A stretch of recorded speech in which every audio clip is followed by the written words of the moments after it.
Well, nearly 100 students from across the country have somewhat returned to the classroom this week to participate in the Bahamas Youth Climate Change Conference held under the theme, Driving Climate Action, a Golden Opportunity for Youth Empowerment. Altavis Munnings has more from the University of the Bahamas.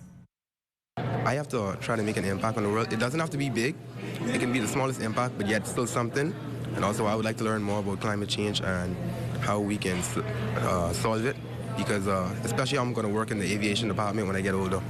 SC Boodle High School's Tayshawn Pritchard's future goals is similar to that of his colleagues, who all embraced the information disseminated on helping to fight climate change at the Bahamas Youth Climate Change Conference being held at the University of the Bahamas. It doesn't really affect necessarily the older generation, but it affects us now.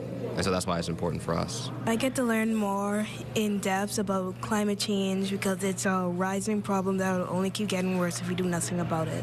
So I'm very excited to attend this conference to learn more about the effects of climate change and to see what I can do to help. I'm glad that we as young people who are the future are able to make an impact on how we can reduce it. I'm very excited because the Family Island don't really get selected, but the excited is for the fact that we did get picked, and my principal chose me to represent the school. It made me feel very proud, and I'm very confident.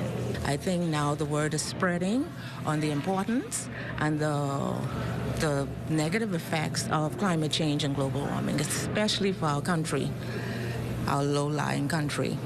These young climate change activists have the full support of the Minister of Agriculture, Marine Resources and Family Island Affairs, the Honourable Clay Sweeting.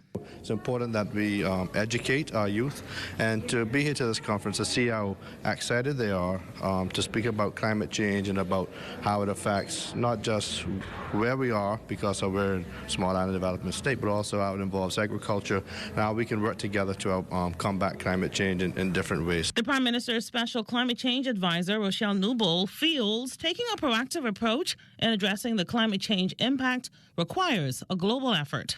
What we need is every member on the planet, every country on the planet to work in unity to address this, because that's the only way we're going to be able to adjust to the issues and the changing environment. And if the whole world stopped today, we would still have residual impacts that we would have to adjust to in the years to come. The Bahamas Youth Climate Change Conference ends on Friday. For the Bahamas Tonight, I'm Altavis Munnings.